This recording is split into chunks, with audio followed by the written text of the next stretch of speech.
کہ جب جب آپ بدرلی کو آواز دو گے انشاءاللہ تعالیٰ بدرلی آپ کے ساتھ کھڑا ملے گا اور پوری جوا سیوا سمیتی کھڑی بھی ملے گی۔ تو جب ارشد مدنی صاحب نے ہمیں بلایا اور بلا کر کے ایک بات ہم سے کہی، وہ بات آج تک ہمارے کانوں میں گونجتی ہے۔ منچ کے مادھیم سے تمام ذمہ دار لوگوں کے سامنے ہم اس بات کا عہد اور وعدہ آپ کے سامنے کرتے ہیں کہ اس ادب کی دنیا کو زمین پر لانے کے لیے، اس ادب کی دنیا کو آگے بڑھانے کے لیے یہ حیات فاؤنڈیشن جہاں جہاں آواز دے گا بدرلی وہاں پر کھڑے ملے گا۔ شہر کے اندر ایسے ہیں جو ادب کے تعلق سے محفل میں بات تو کرتے ہیں لیکن اس چیز کو کبھی بھی زمین پر لے کر کے نہیں آتے۔ اس منچ کے مادھیم سے تمام ذمہ دار لوگوں کے سامنے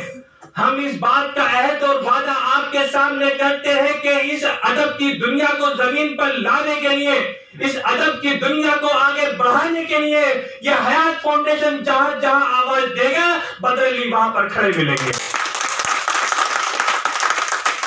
جب 2019 میں جیل سے آیا،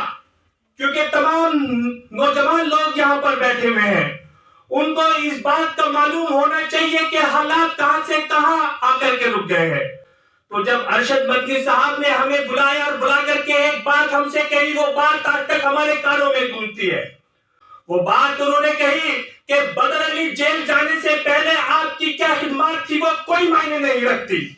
کیا آپ کام کر رہے تھے وہ کوئی معنی نہیں رکھتی، لیکن جیل سے آنے کے بعد، اتنا ظلم ہونے کے بعد، اتنی لاٹھیاں کھانے کے بعد اگر آپ واقعی میں قوم کے کام کو انجام دیتے ہو تو آپ واقعی میں قوم پرست ہو، لیکن اگر آپ ڈر کے گھر بیٹھ گئے تو میں آپ کو قوم پرستی کا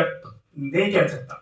تو یہ بات یہاں پر تمام نوجوانوں کو سیکھنی ہوگی کہ جو حالات آج ہیں ان حالاتوں میں ہی ہمیں لڑنے کی ضرورت ہے۔ جو نوجوان طبقہ یہاں پر بیٹھا ہوا ہے اسے اس بات کا عہد کرنے کی ضرورت ہے کہ جہاں بھی ایسے لوگ ہیں جو قوم کا کام کر رہے ہیں، جس قابل بھی ہم مدد کر سکتے ہیں ہمیں ان کی مدد کرنی چاہیے۔ اگر ہماری بہن کام کر رہی ہے تو ہمیں ان کی حوصلہ افزائی کرنی چاہیے، ہمارے علی جوہر صاحب کام کر رہے ہیں ہمیں ان کی مدد کرنی چاہیے، لیکن شرط یہ ہے کہ ہمیں بنا سوچے سمجھے جب قوم کا کوئی بندہ ہمیں آواز دے تو ہمیں وہاں پر پہنچنا چاہیے، لیکن یہ نہ کہے کہ صاحب وہ اس گاؤں کا ہے یا اس فلاں محلے کا ہے یا اس فلاں پارٹی کا ہے، ہم نہیں جائیں گے۔ یہی چیزیں